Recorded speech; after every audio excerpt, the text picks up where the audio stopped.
நண்பர்களே, முதல்ல ஒரு விஷயத்த நல்லா புரிஞ்சுக்கோங்க. திக்குவாய் அப்படிங்கிறது ஒரு நோயோ இல்ல பெரிய குறைபாடோ கிடையாது. நிஜத்த சொல்லப்போனா, உங்களோட மூளை ரொம்ப வேகமா வேலை செய்யுதுன்னு அர்த்தம்.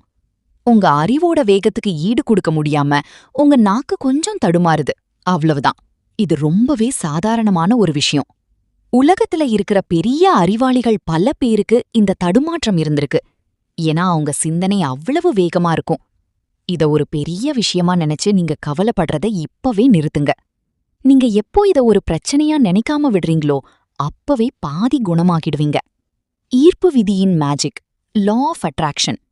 ஈர்ப்பு விதிப்படி எனக்கு திக்குவா இருக்குன்னு நீங்க சொல்றத விட என் பேச்சு ரொம்ப வேகமா இருக்கு, அத நான் அழகா மெருகேத்துறேன்னு சொல்லுங்க.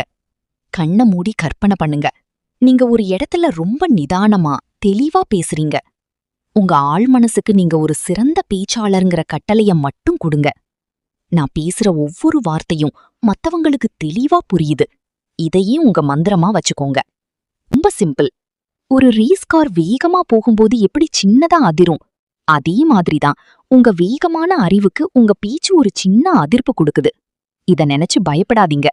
நான் சூப்பரா பேசுவேன்னு நம்புங்க. நீங்க நம்புனா இந்த உலகமே நீங்க பேசுறத கேட்க காத்துட்டு இருக்கோம். தைரியமா பேசுங்க. முடிவுரை: இத ஒரு பெரிய மலையா நினைக்காதீங்க. இது ஒரு சின்ன கல் மாதிரிதான். ஈர்ப்பு விதியால எதையும் மாத்த முடியும். உங்கள நீங்க நம்புங்க. உங்க பேச்சு அருவி மாதிரி சரளமா வரும். All the best.